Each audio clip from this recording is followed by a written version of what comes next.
I'm Paul Van Squike of Taekwondo Guide, and this is Topic Tuesday. If you've never watched a Topic Tuesday, it's pretty straightforward. People leave me comments, and they send me questions about Taekwondo, and we have a conversation.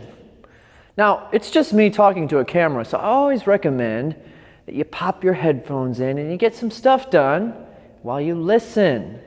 Take your chickens, turn them into some dog food, go sell it on Alibaba, and make millions. You can increase your productivity and learn about Taekwondo at the same time. What a concept. Now, last week's Topic Tuesday, it stirred up a lot of controversy. And in that episode, I talked about how many people believe there was a golden age in the history of Taekwondo in which self-defense techniques reigned supreme, and that those techniques have since been lost or discarded, and that Taekwondo has actually degraded and dropped in quality. And I talked about how I don't believe that's true. I got some comments. So I wanted to address the comments today and clarify some things, because as much as I try to be a good communicator, I'm a flawed individual. So if I miscommunicated anything, well, that's on me. I'll try to be better. But let's start with this idea. So I've run into this a lot outside of martial arts too. People involve themselves with things, they buy products, and they do so often, at least in part, to express to the world this concept of who they are. I mean, look at me right now. I'm wearing this shirt from a car show that I really like to go to. Obviously, I saw the shirt and I was willing to spend money on it so that I could communicate to the world that I'm into these types of cars. I've never bought a shirt that says Ford on it.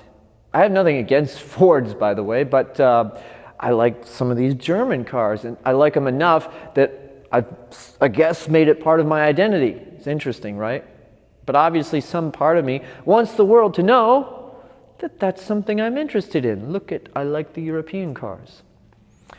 So some people will make a product, an activity, something they're involved with, so much a part of their identity that if you criticize the product, they actually feel like you're criticizing them.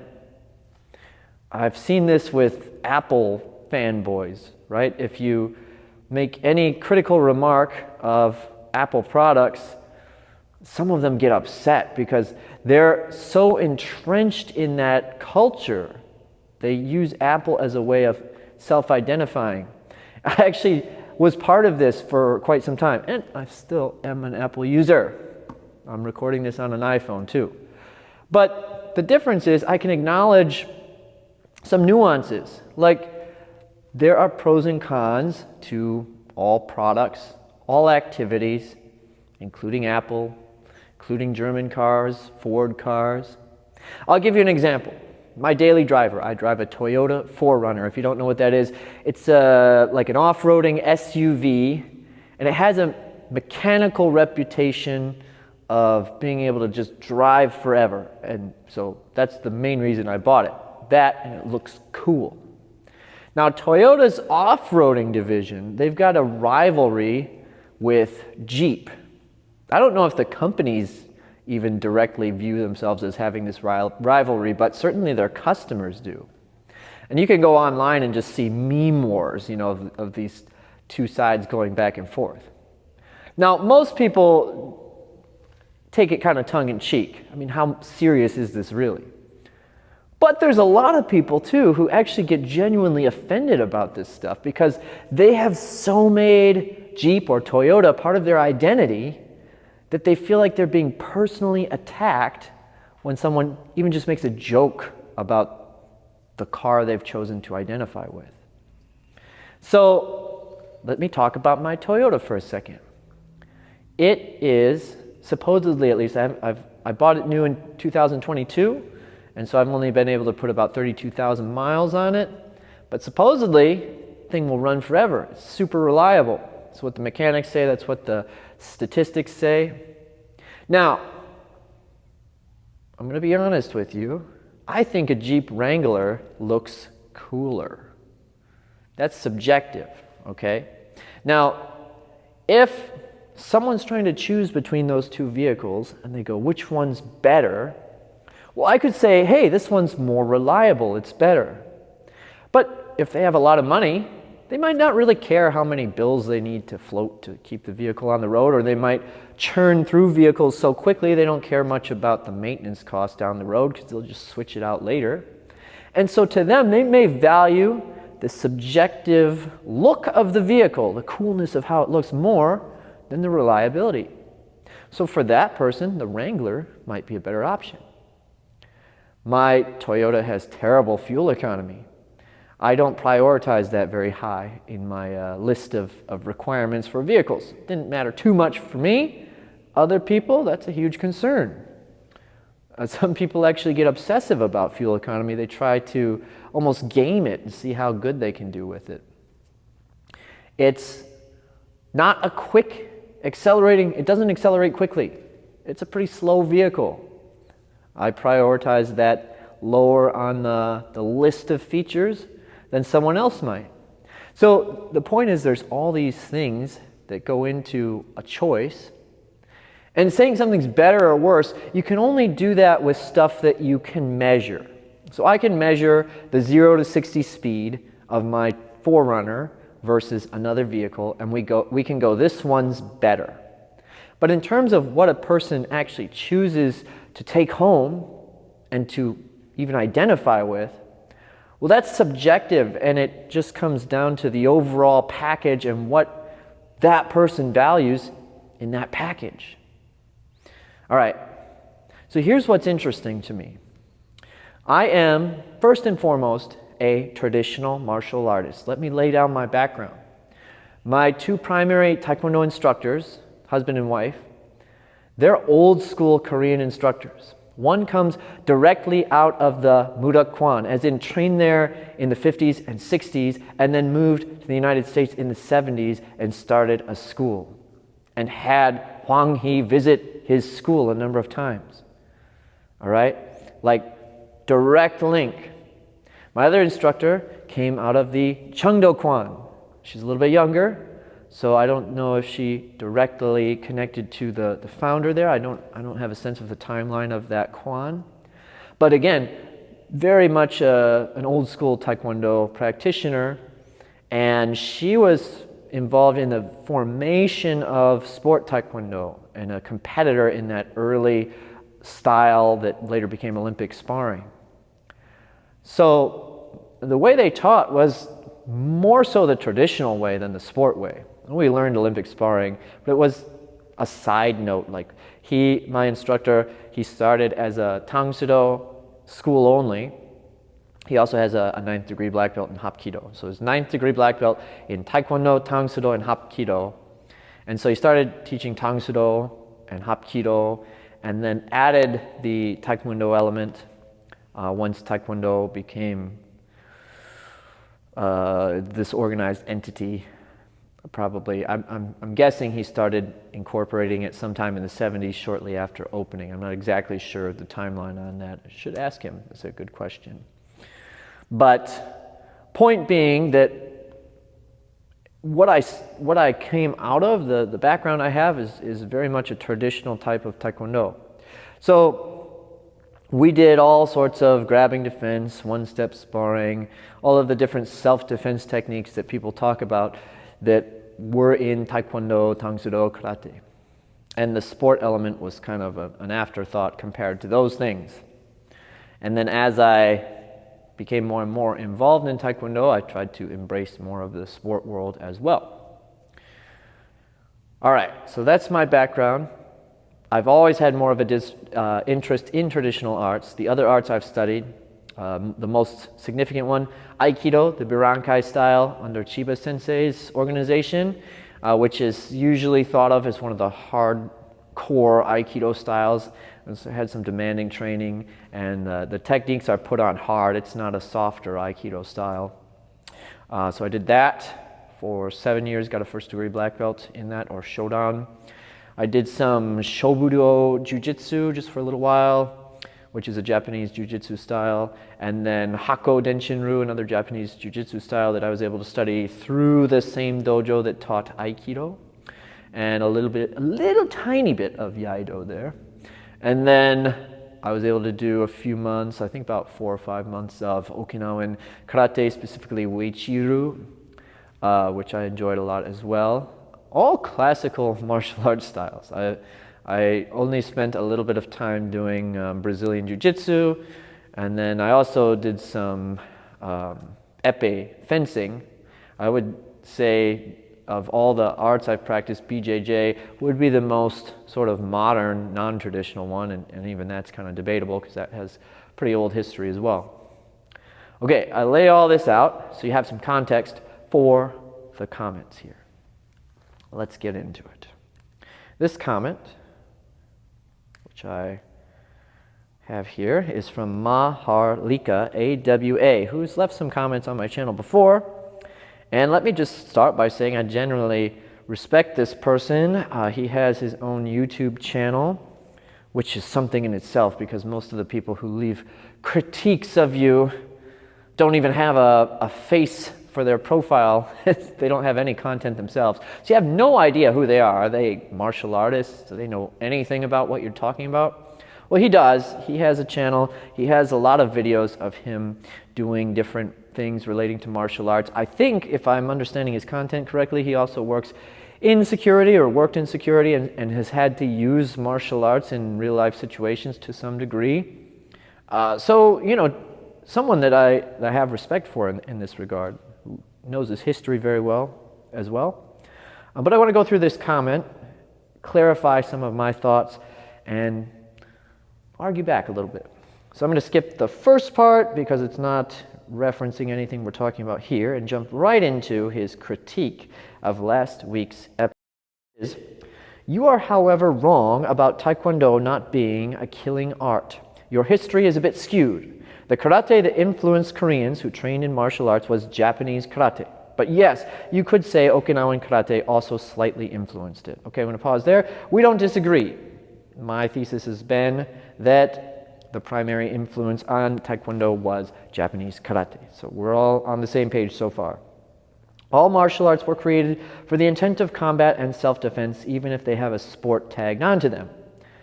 I can get behind that. It depends on what you define as a martial art, but I can get behind that. Shotokan karate of the time also had a lot of self-defense about actual fighting, and many of the males who trained in Japan fought in the Sino-Japanese War and World War II. If you read any early karate and taekwondo book, there is much talk about self-defense and actual fighting. So while Shotokan may have had a sport and tournament going on, intention was to know how to actually fight, and tournaments were just a side activity for training.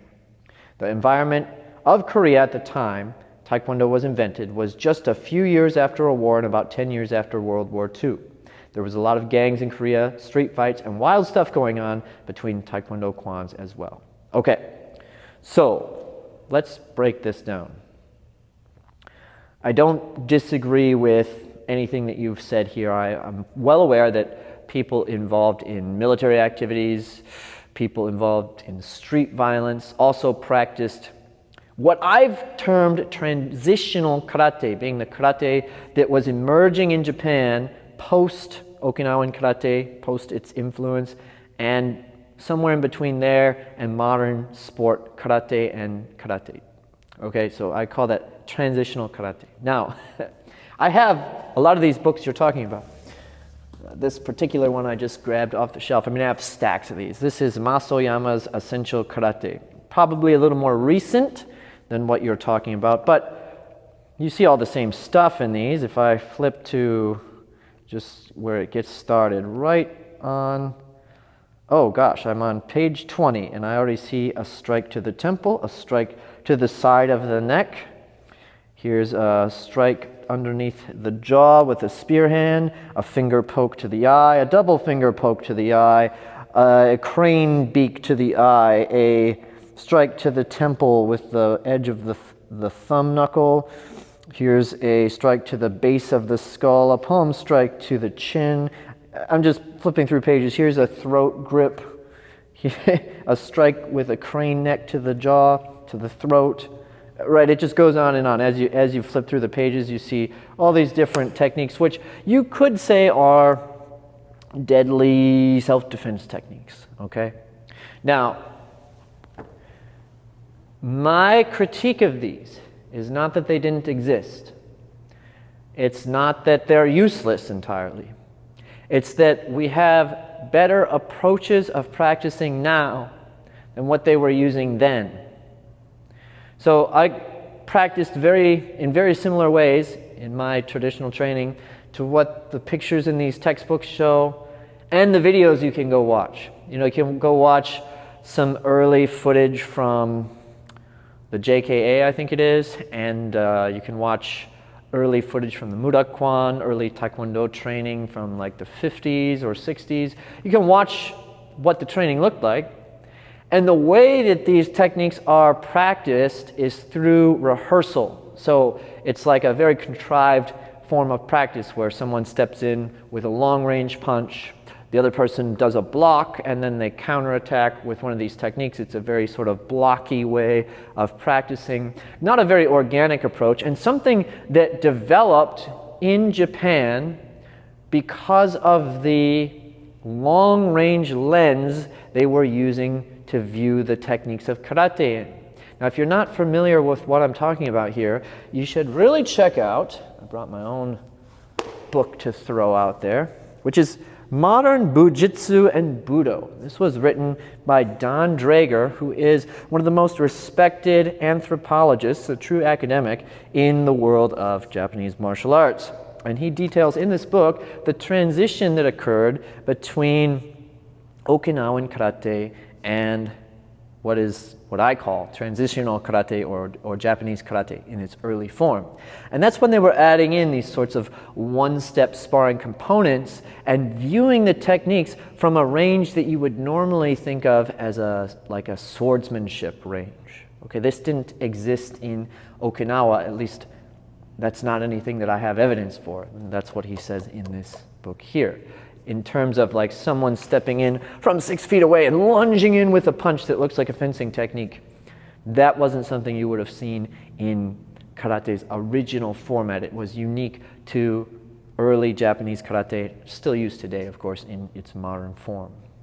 Okay, so that form of training, all I'm saying is that we have better routes now because over the years, instructors have learned, through the sport world, I would argue, that you need to make drills more dynamic, you need to make drills more chaotic, and you have to have this live component to things to really get reliability out of the techniques.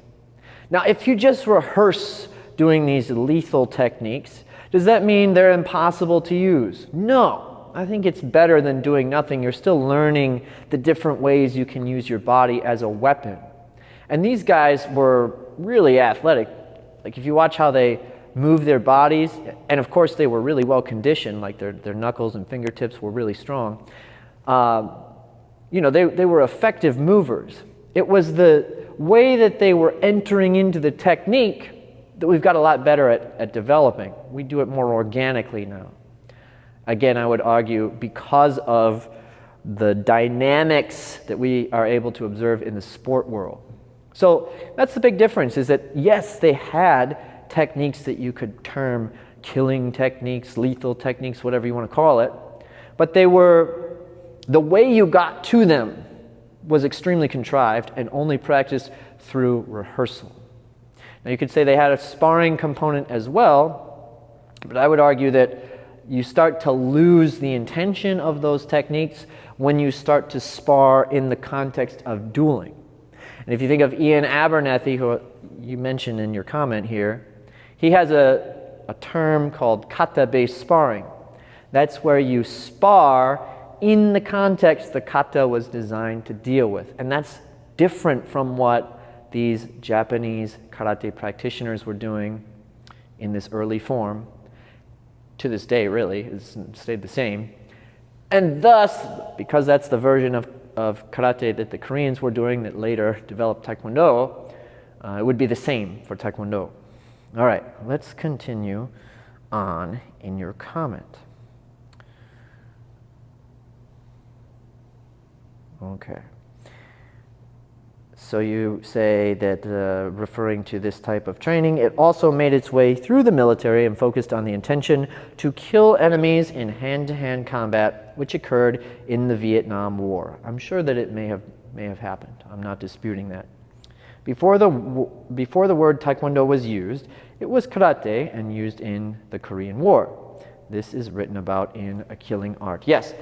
Just so you guys believe me that I've read it, it's right here. I have actually a digital and hard copy version.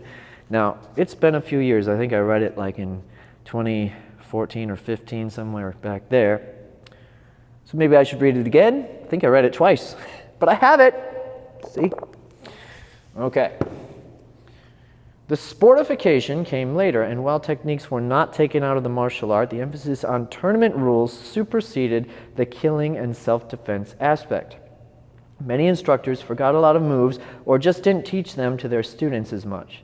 This is why many people in the 1990s had absolutely no clue why Pumse existed or what the interpretation of the moves meant in application.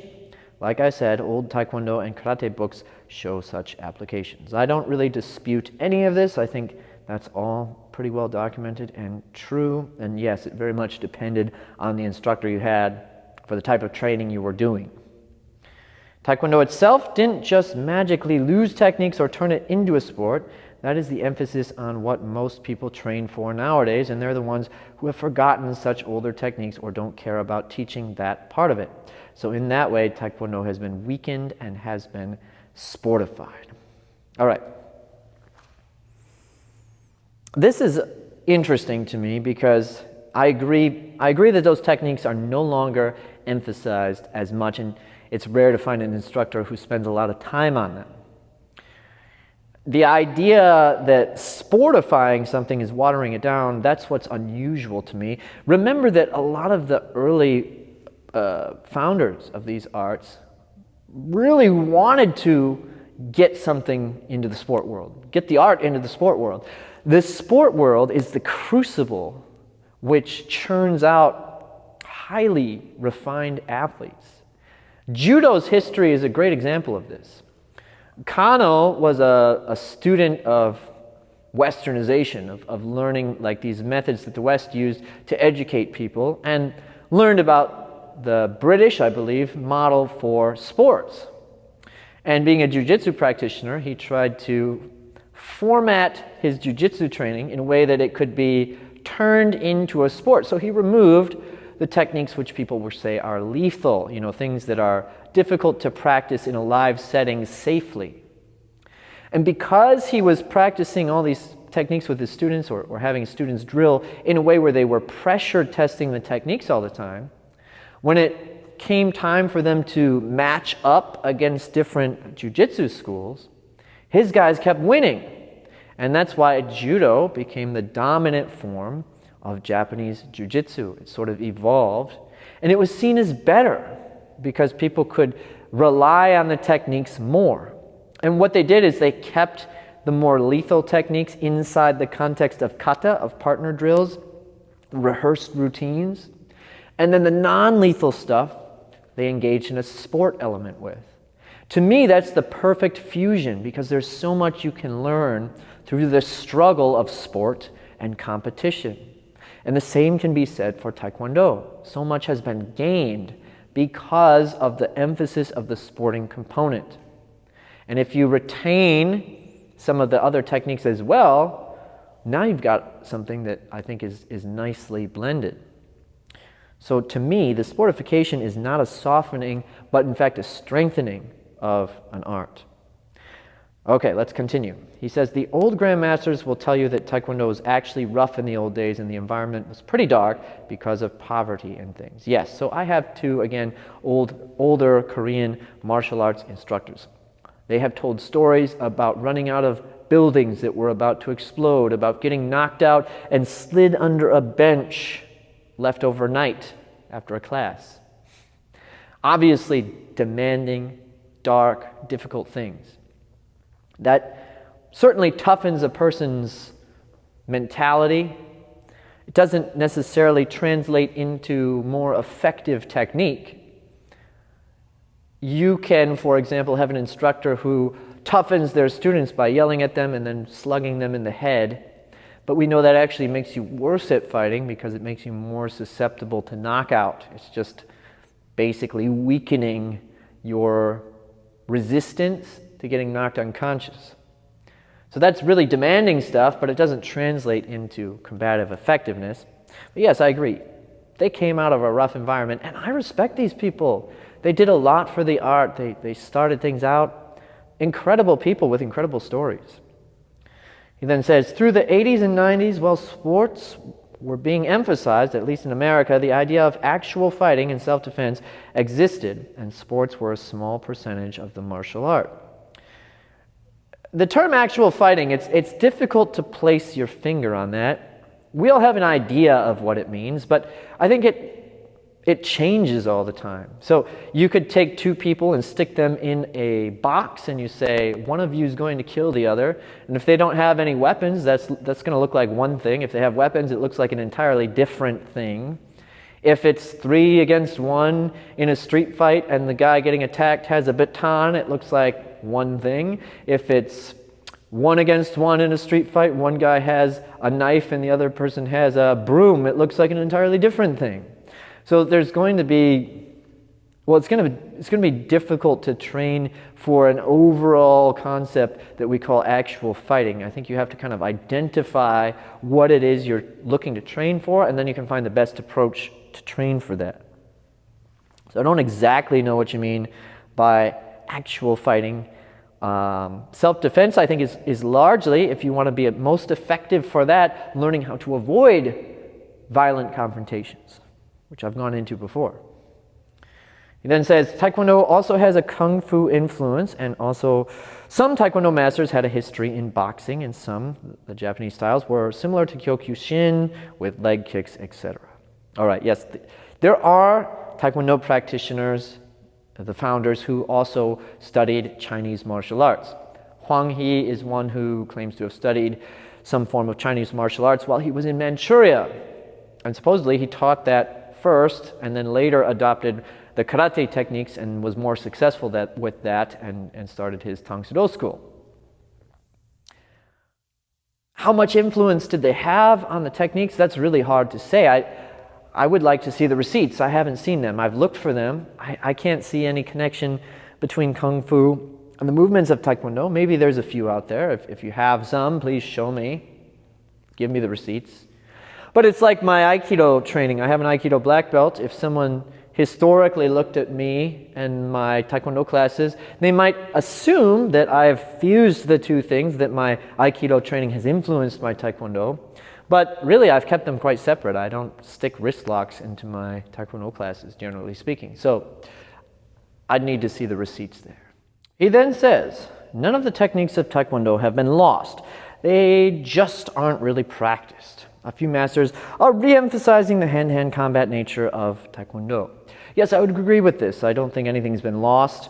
And as I was saying before, the people who are re-emphasizing these things, the kind of things you would see in those old books, are actually practicing them in a way that's more practical and more reliable than what they were doing. That's what I'm contending.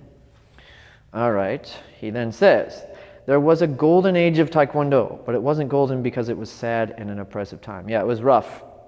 I don't think it was a golden age because I don't think they had anything that we don't have today. That's my entire thesis, and I think everything that we have access to today makes us more capable, should I say it, than they would have been. That's what you want though, right? You want the art to grow and evolve in a positive way. I'm not trying to disrespect these guys. They did incredible work. They built this stuff. But it's good that we've progressed. It's good that we've found better ways of doing things. He then says, martial arts styles always progress and adapt. Oh, good. We can agree. So saying Taekwondo is only desperate or cannot be like Muay Thai in stand-up fighting This is also wrong. It can, and it depends on the instructor. All right, so let's talk about that environment where you just stick two guys in a box and you say one of you is going to walk out alive and the other person's dead. One's trained in Taekwondo. I don't care what kind. Pick your favorite one. Old school Taekwondo, modern, Olympic Taekwondo. One's trained in Muay Thai, and they've done a lot of competing. They're competent Muay Thai fighters, okay? Let's say they're the same size, same level of athleticism. The Muay Thai guy wins 9 out of 10 times. Yeah? Why? I mean, well, we've seen this happen over and over and over and over because they have a more versatile toolbox that is better suited for that particular environment. If you say the old school techniques will dominate the Muay Thai fighter because they're like eye gouges and so forth, the way they practice them would not be nearly as effective in terms of translating it into the fight as the crucible that Muay Thai fighters go through to develop their skills. The reflexes they have honed by doing so much live training, it's just not even comparable to people going through routines. So I would contend that the person who's most likely to be able to win against the Muay Thai fighter is the highly skilled Olympic sparring athlete, because they might get lucky with one of their kicks. And yes, I think you could train in a way where Taekwondo could stand up to Muay Thai, and what it would look like is Muay Thai. So you'd have your dobak on, and you'd use Korean terms, and you'd pretty much be doing the movements from Muay Thai. That's why Muay Thai looks like Muay Thai, because it was developed by honing itself to be successful in that particular environment. It was shaped by its rules. And I think, generally speaking, that's going to translate outside of the box scenario better than most Taekwondo training would as well. It's a simple matter of live training versus rehearsed training, and live training with more variables than what Taekwondo people do if they're into Olympic sparring. Now I'll go into that in a second. If you like Ian Abernethy, everybody should like Ian Abernethy. If you like Ian Abernethy, then you know he promoted karate as original MMA. No, sir. Ian Abernethy has never said something like that.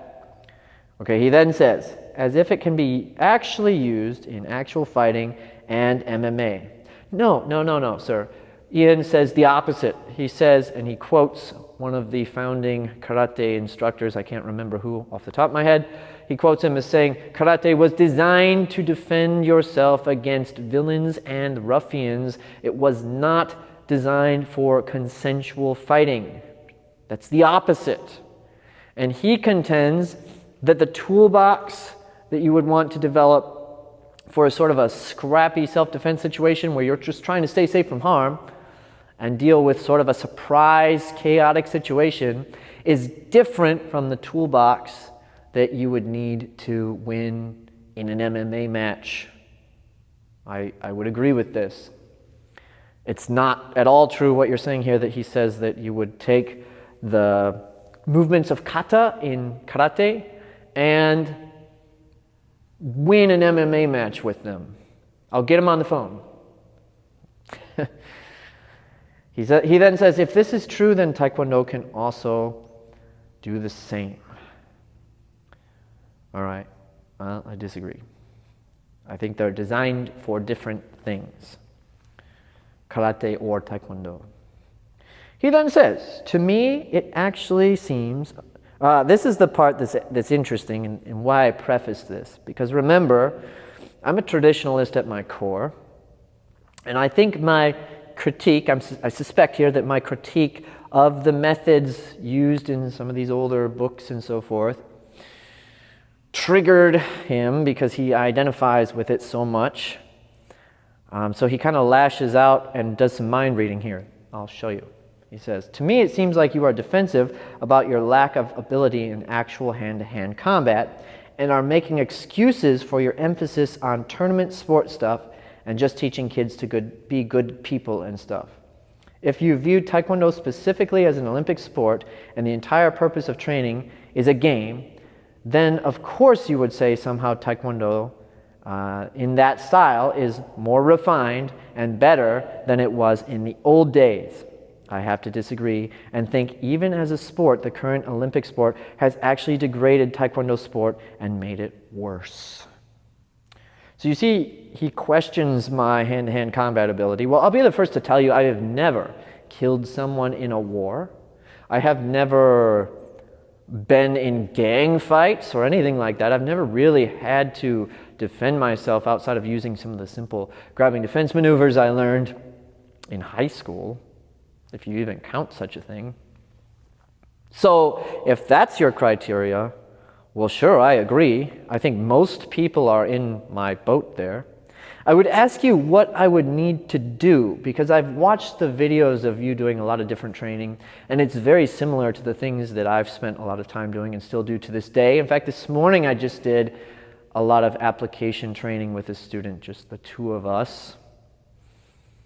I would ask you what it is that I need to do to critique this credibly.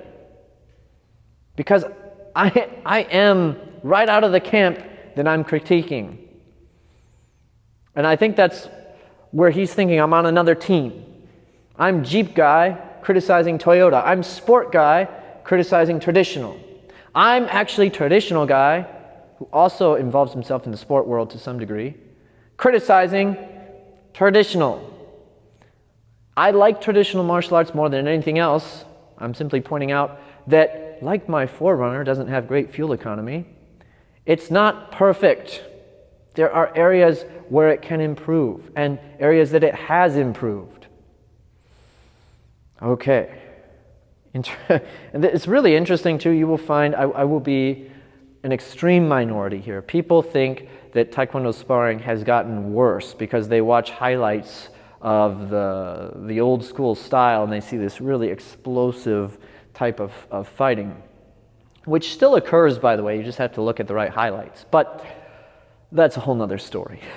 I think the fighters of today are more refined and would beat all the older fighters. It's just not as aesthetically appealing. They know how to keep themselves safer and don't take as high of risks, but their reflexes are better and their timing, everything's better. So it's funny to me that people have that knee-jerk reaction because aesthetically it looks more scrappy to them. Whole nother subject though. All right, now here's where the extreme mind reading comes in. He says, you just grew up training under instructors who were lacking in the full system of Taekwondo, and you also didn't do research on your own and just accept it as what you learned. Is there something I'm missing here? I had really old school instructors. I read the book you have been referencing, including stacks of other books. I watch the old training videos. What more do you want me to do? This is why, he says, you think Taekwondo isn't that good for self-defense. Well, if you're talking about the techniques in those old books, the reason I don't think they're very good, again, is because of the way that they are practiced in that sort of contrived rehearsal fashion. So if you prefer, he says, the traditional karate or Muay Thai and Tang Soo Do, why don't you teach it and pursue that instead? All right. Well, I do. I teach Tang Soo Do here. I don't know why you've assumed I only teach Taekwondo. That's called mind reading. No, I teach Taekwondo, Tang Soo Do, and Aikido here. 3 different things. Muay Thai is too rough for me. That's why I don't do Muay Thai. I'll be the first to say it. The type of training they engage in, if you're doing it hard at least, the proper Muay Thai is too rough for me. Also, I like the cultural trappings of East Asian martial arts more than Southeast Asian martial arts. And I also am kind of nerdy and don't like the bro culture that Muay Thai tends to attract. I'm not talking about everyone. Don't get upset, Muay Thai guys. I know a lot of you are cool. Okay, now he goes, I would hate learning from a teacher who doesn't fully love and embrace the martial art he is teaching me and tells me there are other styles that are just way better. When you say that, you seem to be communicating that Taekwondo isn't great and is low quality compared to other styles. Again, this is like if I talked about my Forerunner in this same way, I would say the Forerunner is a flawless vehicle of the SUVs on the market. It's the fastest. It has the best fuel economy. It's the best off-road. It's the best looking. It has the best reliability. Suddenly I start to sound like a liar, don't I? Because I would be a liar. The truth is, if you think like an engineer about everything, if you don't get so attached emotionally, you'll see that there are pros and cons to each thing that we involve ourselves in. I love Taekwondo. I teach it every day almost. I have devoted my life to teaching this thing. It doesn't mean it's the best at everything. And it's true that we have to compete against other martial arts styles in the sense that someone who's at least relatively educated on the different martial arts options is going to have to choose which one they want to spend their time doing. People who lie about everything Taekwondo is capable of are not going to attract potential new students because they will sniff out the lie. Just as if I was selling a car and told someone that the car had no faults and it was the best at everything, it would sound ridiculous. Someone who has any ounce of critical thinking will be able to see right through that. All right.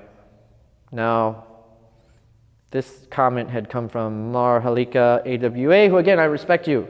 You appear to be a competent martial artist and have posted a lot of your own content. Now, someone replied to you, and it gets a little bit worse. This person says, I don't remember their screen name, "Well said. I could not have said it better myself. I studied under Master Chong Koo Lee, Taekwondo, Tang Soo Do, and Hapkido in the 1980s for over 10 years. And even then, he was disgusted with the direction that Taekwondo was going. He taught from the Chang Mu Kwan style and actually trained the Rock Army in Korea." Let me stop there for a second, guys.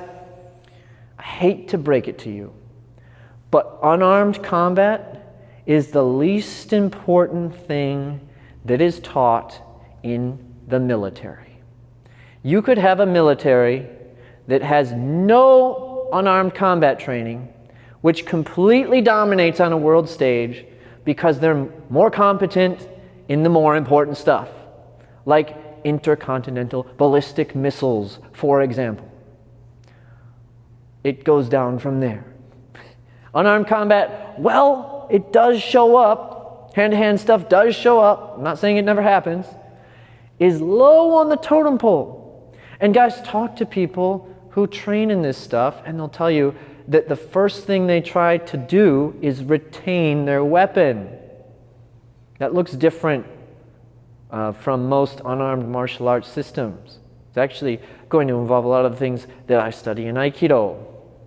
Weapon retention, because you want that first.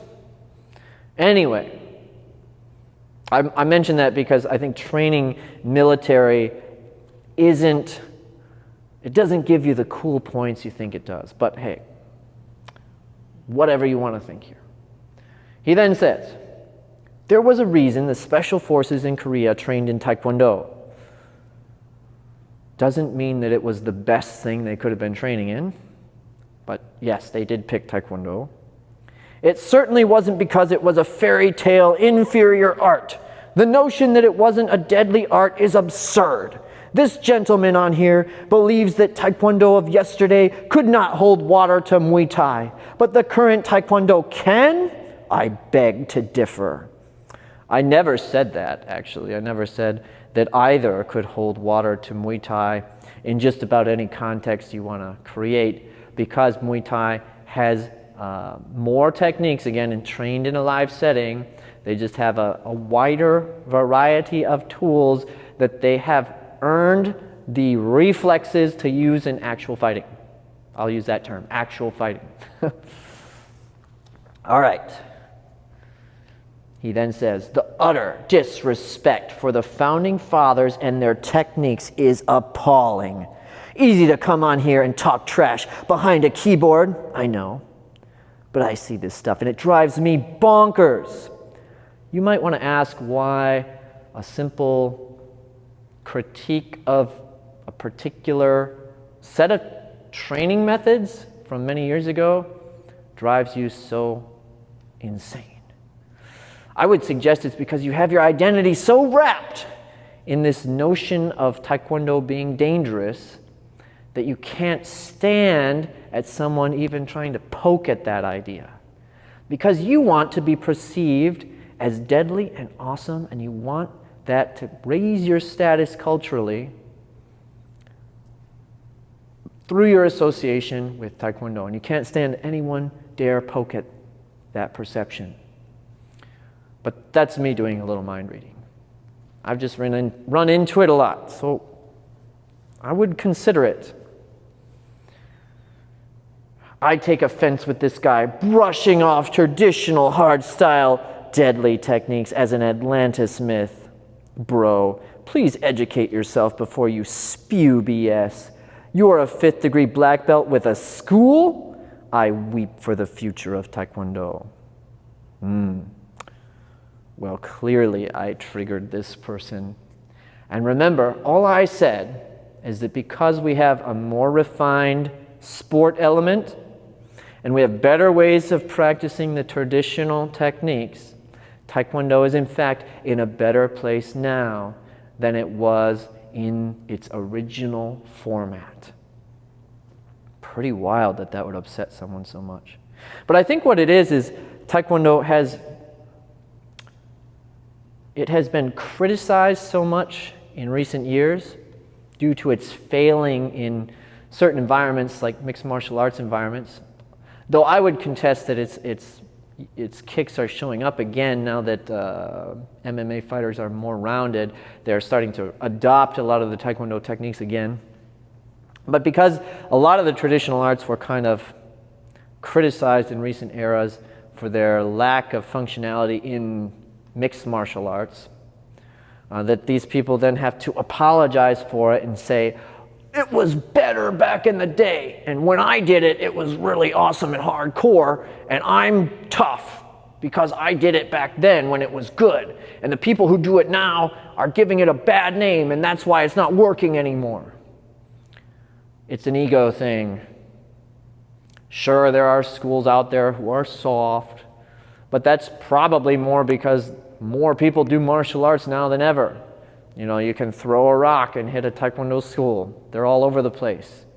If you want good Taekwondo training, you can find it. And what I'm saying here is that the good Taekwondo training available today is better than the good Taekwondo training available in the 1940s. That's all I got, guys. I love this dialogue. Topic Tuesday is awesome. If you have a topic you would like to suggest, please drop it in the comments. We'll keep the dialogue going. Thank you, as always, as listening. Until next time. Did I say as listening? Thank you, as always, for listening. Until next time, enjoy your training.